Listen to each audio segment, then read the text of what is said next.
You likely have a recording on your phone that you can't bring yourself to delete. It's your own voice, raised, sharp, and unrecognizable. You sound like the bad person they always said you were. Every time you play it back, you wonder if they were right about you. But consider the timing. You were calm for months. You bit your tongue through 100 small cruelties. It is worth asking why the one moment you lost control happened exactly when there was an audience, a camera rolling, or a text thread ready for a screenshot. The snap happens at the end of a long, invisible sequence. It is the climax of a strategy that often takes weeks or years to build.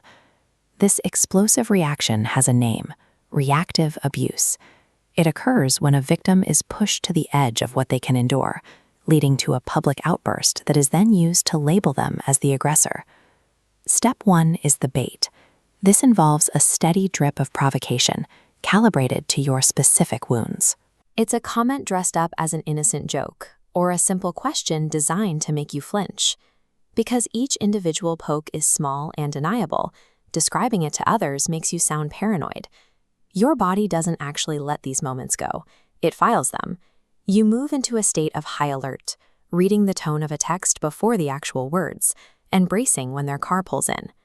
This state of exhaustion is the soil where the explosion eventually grows. Two systems struggle to cooperate. The prefrontal cortex keeps you civil, while the amygdala reacts to threats.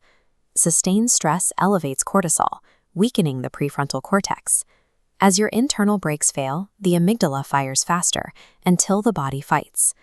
The final explosion is the weight of everything you filed away and never got to release. Your nervous system has been fundamentally rewired and adapted to forcefully react under this kind of sustained, continuous threat. Step 2 is the proof. The instant you finally react, the provocateur immediately becomes icy and well-rehearsed.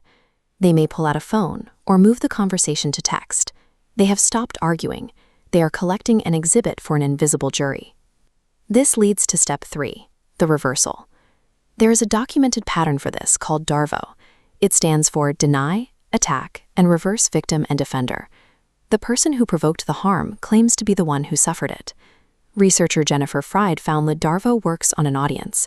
Her studies show this tactic shifts how neutral observers assign responsibility and judge the victim's credibility. This scale shows why the tactic is effective. Observers instinctively believe a calm person over an upset one, reading composure as innocence and heat as guilt. Entering at the climax, the audience sees a steady hand and raised voice and assigns roles backward. A smartphone camera effortlessly captures the absolute worst 10 seconds of what is actually a grueling 1,000-day story. Without the context of the weeks that led up to it, your reaction looks like the aggression. This reversal often convinces the victim. You hear yourself shouting on the recording and decide it's your fault. You apologize and shrink, which gives the cycle even more room to run. You might hear the term mutual abuse from friends or counselors. While it sounds balanced, it is a label that helps the person who set the fire. Actual abuse involves a pattern of power and control sustained over time, as seen on the top track. A reaction, shown by the single spike at the end, is a symptom of a wound. These are different behaviors with different origins.